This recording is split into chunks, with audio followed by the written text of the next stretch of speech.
Coucou les loulous, j'espère que vous allez bien. Moi, je vais super bien. Fatiguée, mais ça va. Alors, j'ai décidé de faire une petite vidéo pour vous parler de plein de choses. Je ne sais pas du tout dans quel sens aura cette vidéo, mais en tout cas, c'est des vidéos que j'essaie de faire le plus spontanément possible. Et puis, voilà quoi. Et comme vous le savez tous, ou si vous ne le savez pas, ça fait bientôt un mois, 3 semaines, je pense, ouais, que ma maman est partie. Et la dernière fois, j'avais une Taïna en coaching, au fait, qui me disait mais Liké, on ne croirait pas que ta maman, elle est morte il n'y a pas si longtemps que ça. Et t'as la pêche, voilà, c'est génial quoi. Et du coup, j'ai décidé de faire une vidéo pour parler de cela, parce que je sais que c'est un moment très difficile. Euh, Coucou, je suis désolée.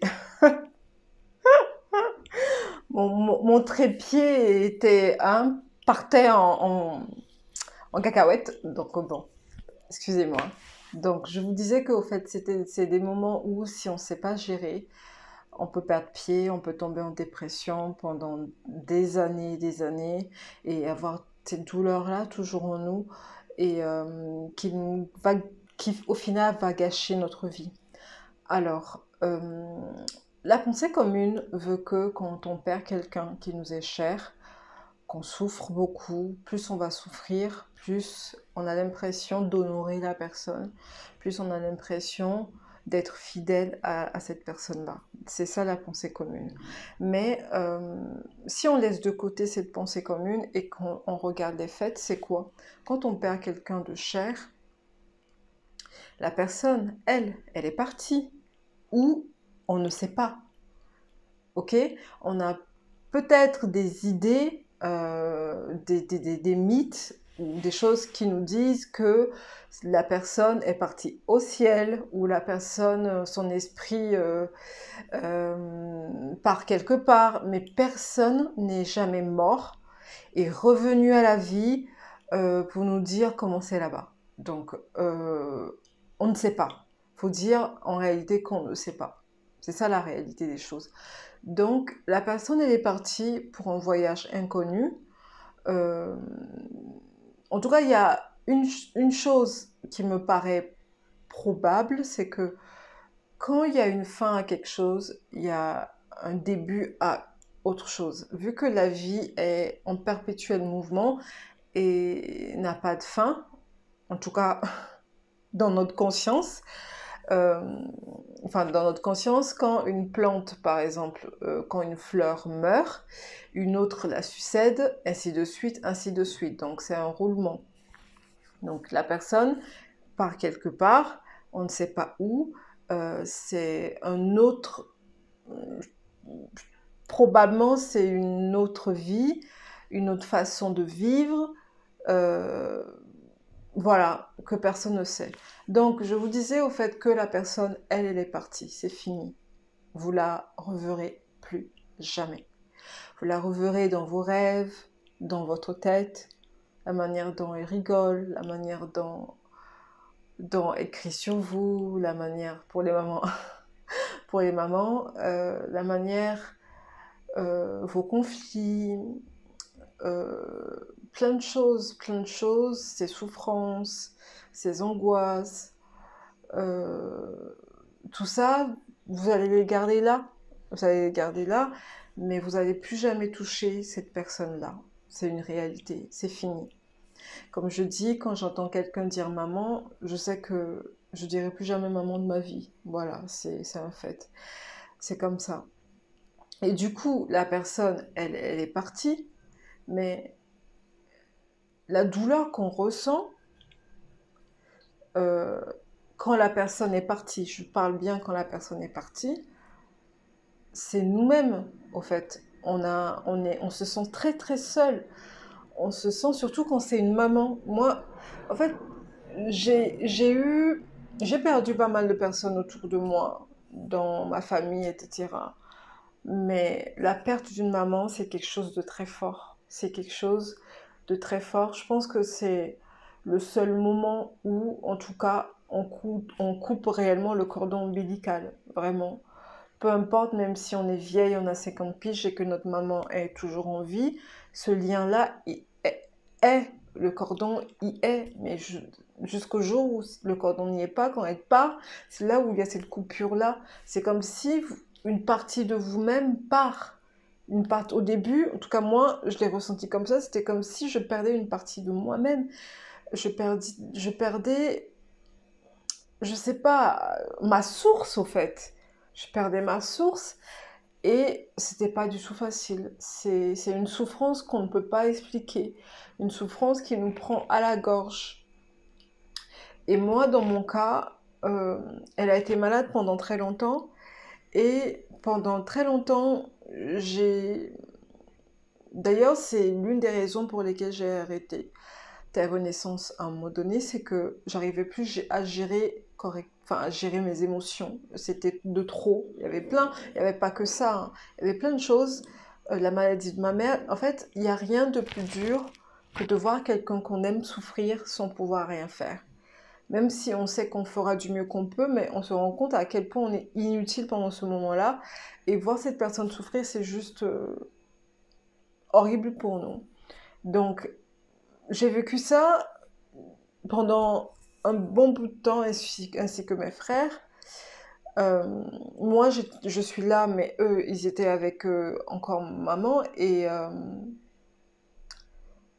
Et j'imagine que ça devait pas être facile du tout. Si c'est pas facile, c'était pas facile pour moi. Pour eux, j'imagine même pas.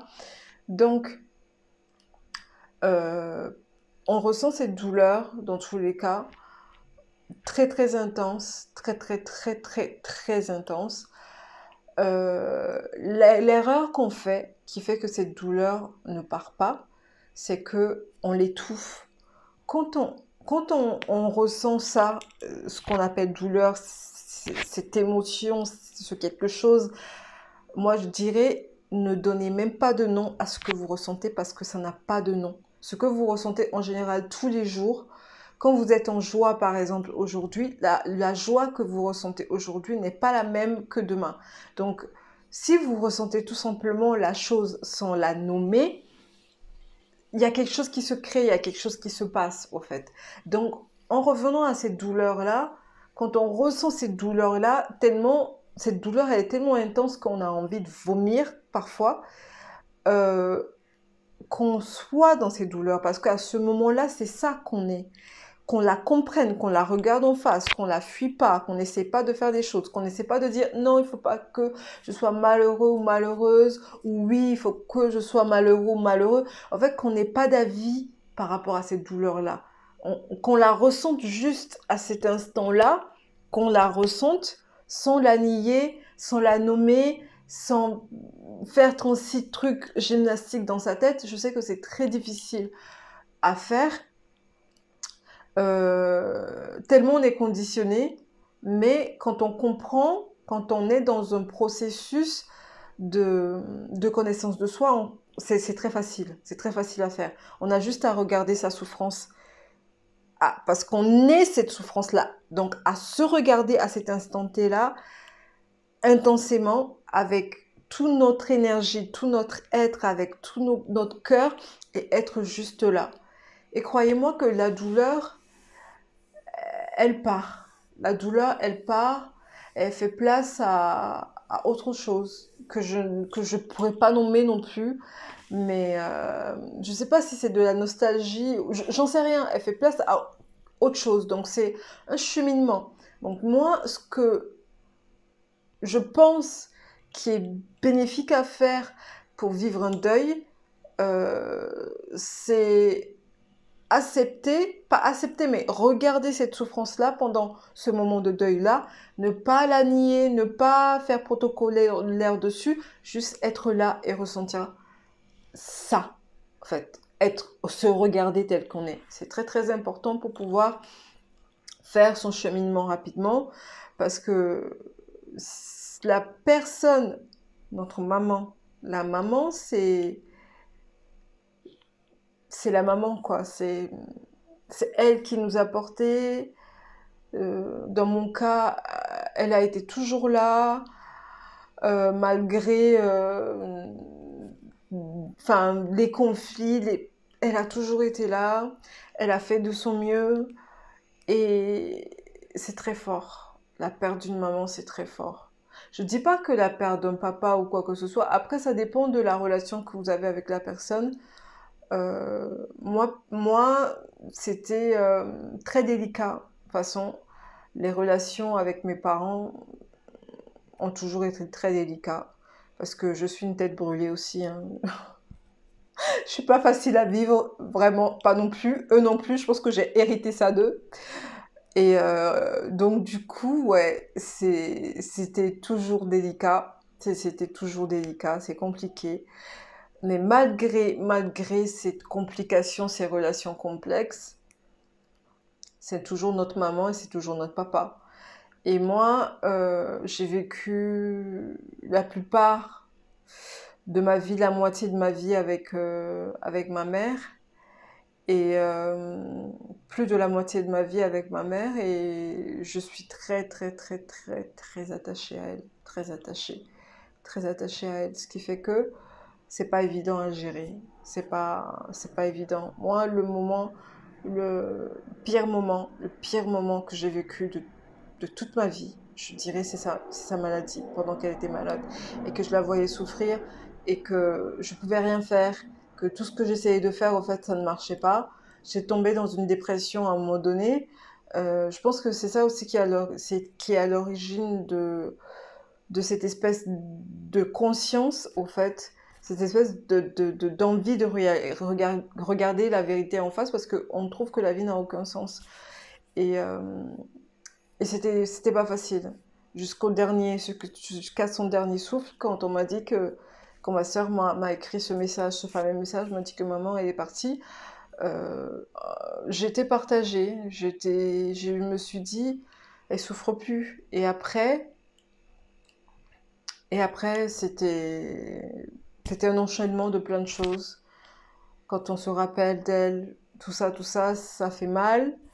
Et faut pas rejeter, faut accepter, faut se regarder. Faut pas accepter, faut pas rejeter. Faut juste être conscient de chaque pensée, de chaque douleur, de chaque émotion, de tout ça, quoi. Et ça aide énormément. Ne serait-ce que d'être conscient de tout ça, ça aide énormément. Je dis c'est pas facile, mais être conscient. Moi, je dirais être conscient de tout ce processus-là, Ne pas avoir des idées, ceci, cela, mais juste être conscient. J'espère que cette vidéo a été instructive et pourrait éventuellement aider d'autres personnes qui traversent des moments difficiles, de la perte d'une maman ou d'un papa ou d'un être à laquelle un être auquel vous êtes très attaché. J'espère sincèrement que euh, j'ai pu apporter un petit plus. Et sinon, prenez soin de vous et à très bientôt au TEP.